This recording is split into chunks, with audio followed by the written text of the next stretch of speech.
Chapter 15. The Sacred Rites of Nanda and Hymn to Shiva, Brahma's account of Sati's journey to penance. In a soft voice, Brahma recounted the events to the sage, his gaze contemplative as he delved into memories of an earlier time. Once, O sage, I saw the radiant Satī standing close to her father, Dakṣa, with you by my side. She seemed to embody the very essence of the three worlds, a jewel among all beings. When Satī beheld her father honouring us with utmost reverence, her heart swelled with delight. Following the customs of respect, she approached us with joy, bowing low with her hands folded. With each bow, her devotion was unmistakable, her humility and grace bringing her beauty to new heights. After her gesture of obeisance, we took our seats on the finely adorned cushions provided by Dakṣa, and as she bowed once more in quiet respect, I spoke, offering her a vision of her destined future. "O Satī," I said, "one day you shall wed the Lord of the universe himself, Shiva, the all-knowing one, whose heart desires none but you, just as your heart desires only him. You shall be his and his alone, for he shall never seek another." Upon hearing my words, Sati's gaze held a flicker of quiet joy, and Dakṣa's heart grew light and free from worry. He now understood that his daughter was indeed an extraordinary goddess, and he left the meeting, pride and relief mingling within him. In her girlhood, Sati's divine charm flourished. She delighted in playful activities, sharing laughter and joy with her companions, yet she carried herself with an inherent grace that hinted at her celestial origins. Time passed, and as she transitioned from girlhood to the bloom of early youth, her beauty reached unparalleled brilliance. Dakṣa, the Lord of Worlds, watched her blossom and wondered, how might I give my precious daughter to Lord Shiva? But Sati's heart already belonged to Shiva. With each passing day, her longing for him grew, like a steady flame that knew no extinguishing. Sensing her father's thoughts, she approached her mother, seeking permission to perform penance, her sole desire being to attain Shiva. Her mother Virini granted her blessing, and Satī embarked upon her path of devotion. With unwavering resolve, she began her sacred rites, each act a manifestation of her pure, unbreakable bond with Shiva. The rituals of Sati's penance.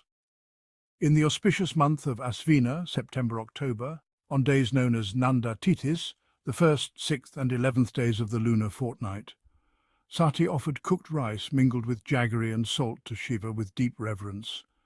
She spent an entire month in this devotion, her focus unwavering.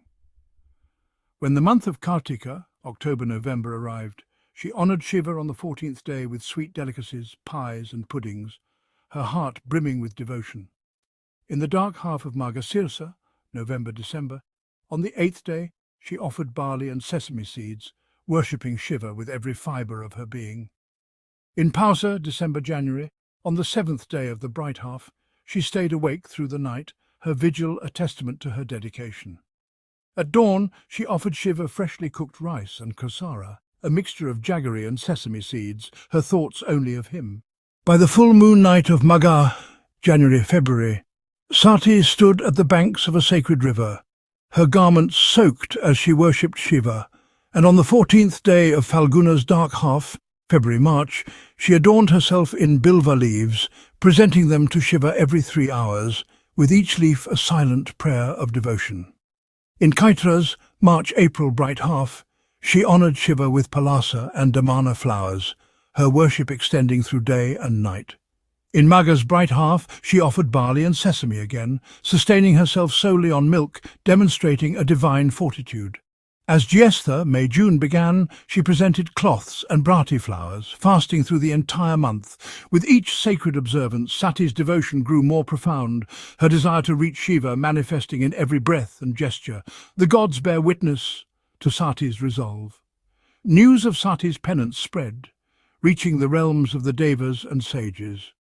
With Vishnu and I leading, they all arrived to witness her devotion, their curiosity and respect filling the air. We found her in deep meditation, her form a radiant embodiment of success, her mind fixed solely on Shiva. In awe, the devas joined their palms in reverence while the sages bent their shoulders, honouring her intense commitment. Vishnu and the celestial sages offered praises, marvelling at Sati's penance. Their admiration was profound. and their spirits lightened as they blessed her path. Bowing deeply to the goddess, they left to convey their experiences to Shiva on Mount Kailāsa.